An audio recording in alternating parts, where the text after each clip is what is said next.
52 degrees Fahrenheit. What? The planet is known as the raining glass planet because, yes, it literally rains glass heck sideways. no. That is really hard to imagine. For Kind real. of terrifying, so I'm gonna maybe move on. And our number 6 spot, we What's good, everybody? This is Mr. Composition, the MC that writes fiction. We're back at it with another reaction. It's been a minute since I did top 10, but I want to make sure to do top 10s of the things that I'm like interested in, which there is a plethora of that.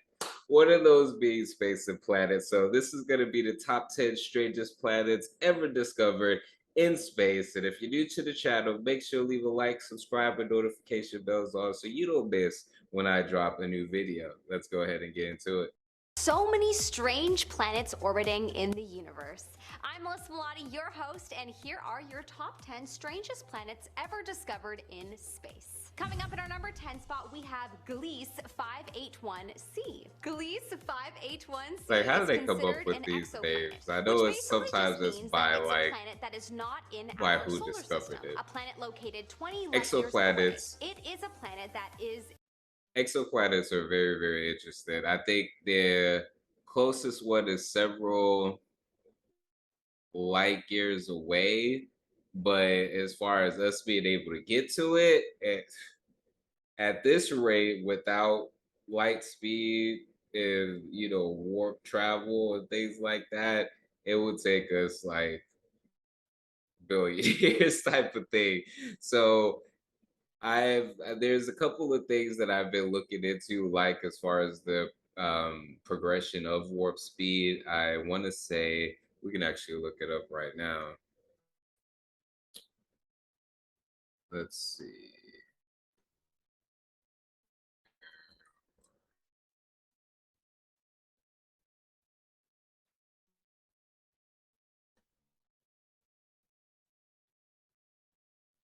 Science.org unveiling warp speed, the White House's first push. Okay. They're talking about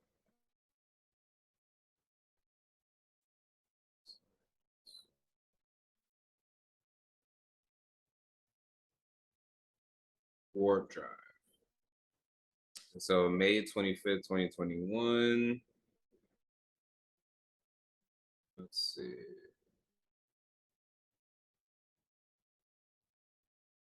Oh, here we go. I knew it was something recently. NASA's close to developing a warp drive. So according to Star Trek, it was invented in 2063, which isn't far off, but warp drive currently exists only as a plot device in science fiction stories, but it may not be long before traveling at the speed of light and beyond leaves the realm of theoretical and becomes reality. According to a report from the brighter side, NASA is making a concerned effort to crack the secret of making warp drive possible, which is freaking amazing because then we can get to planets like this and these exoplanets, within a matter of a couple of days, a month. It would be just a couple versus thousands of years on regular travel. And we're talking about you'd have to have like a chrono sleep chamber that would just have you in space floating, and eventually you make it to this exoplanet, but you're like millions of years into the future. Well, let's go ahead and check out this. But exoplanets are fascinating. I've been looking more into those. in the constellation of Libra. This is a planet that only ever faces its star, which is known as tidally locked. The side facing the star experiences scorching temperatures, which would literally make you melt, and the other side experiences extreme frozen temperatures. In between both of the extremes, though, is a small bit of land that has good weather conditions that it could possibly support alien life. It very well may already, and we may Just find this out random in the year 2029 as we sent a message to the planet in 2008, and we're expecting it to get there then. It probably won't get back to us till 2050 if there is even a return message, so I wouldn't hold your breath. In our number 9 spot, we have Gliese 436b, another planet from outside our solar system. This planet is 30 light years from Earth, and it is located in the constellation of Leo. This planet is interesting because it is at a distance of about 15 times closer to the sun than Mercury is, but it continues to be covered in ice. It is said that the temperature is about 439 degrees Celsius, which is 822 degrees Fahrenheit. So how the heck does its ice surface not melt? Apparently, it's because of gravity. The gravity on the planet is so strong that it compresses any traces of water vapor in the planet's atmosphere, and it then turns into solid ice, and this prevents it from melting. In our number 8 spot, that gives me like a ruby crazy idea as far as like making a suit that's able to basically do that, because then you would be able to go to a bunch of different places and your suit will be able to adjust by converting like what is the planet's atmosphere or anything close by and making it to where you could actually sustain yourself or you won't freeze or you won't melt. This is a planet named Hat P7b. Honestly, NASA, if you need someone to help you come up with names for your new planets that you discover in the future, I'm your gal. Whoever signed off on this name maybe needs a vacation to replenish their creative juices. This planet is an exoplanet located in the Cygnus constellation and is about 1,000 light years away. Apparently, the planet has high precipitation of aluminum oxide, and its crystallized form is usually rubies and sapphires. And so that's how it's got its name of being the planet that rains rubies and sapphires. Along with this, though, the planet does experience some crazy violent storms, so apparently it is believed due to this, the gemstones are all over the planet scattered. But still, super cool. I hope we're able to send a rover there someday to retrieve some of the gems. Right. Have them here on the planet, but still, a ruby from another planet is so much cooler.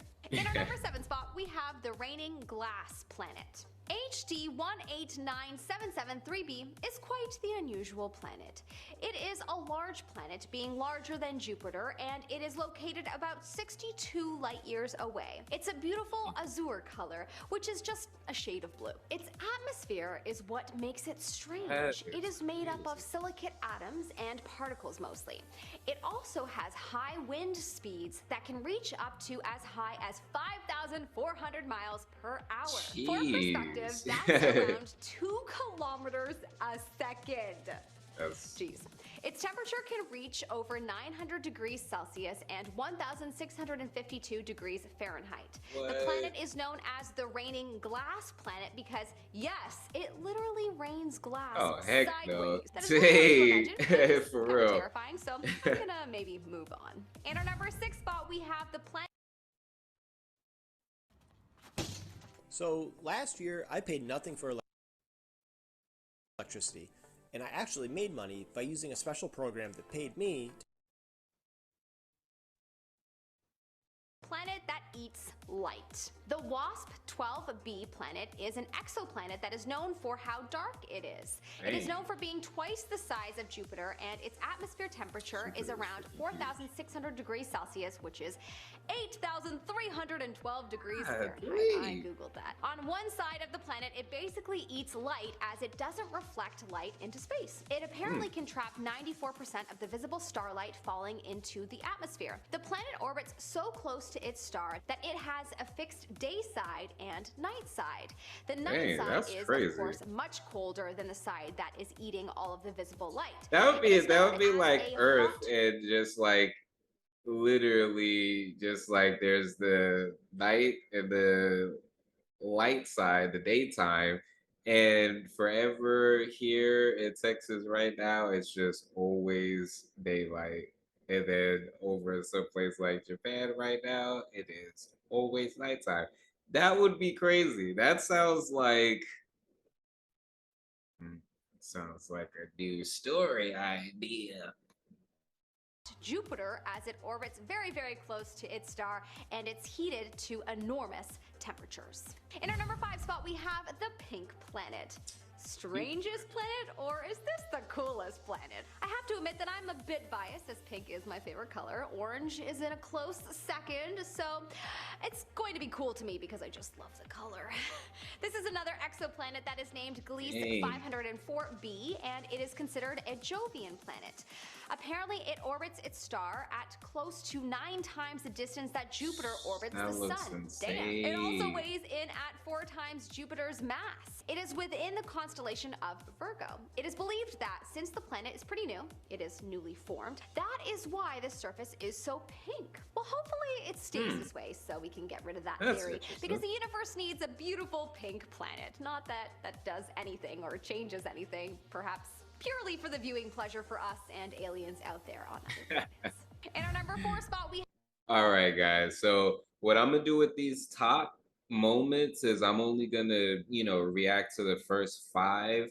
So that way, if you want to see the rest and I don't get hit with no crazy YouTube, issues or anything like that, then y'all could go see the rest. But if you enjoyed the reaction, as far as for the parts that I reacted to, definitely leave a like, subscribe, and notification bells. Which of the 5 planets that we saw was craziest to you? I think for the ruby and sapphire, the glass one was crazy, but the pink one was also like kind of interested, and for their reason, as far as like it being newly formed, so that's why it's pink. So is that a common thing with planets, with all planets, like they start off pink?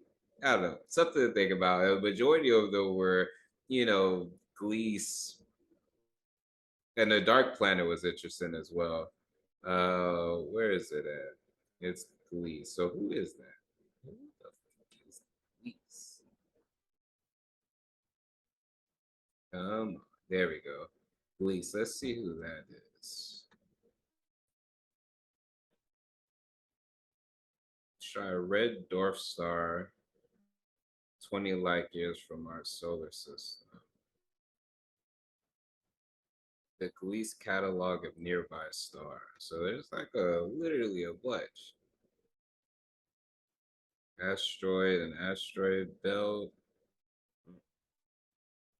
You learn something new. But anyways, guys, leave a comment as well if you went and saw the full video, and let me know what comments or what planets that you thought was the most craziest. But anyways, guys, this composition MC that writes fiction.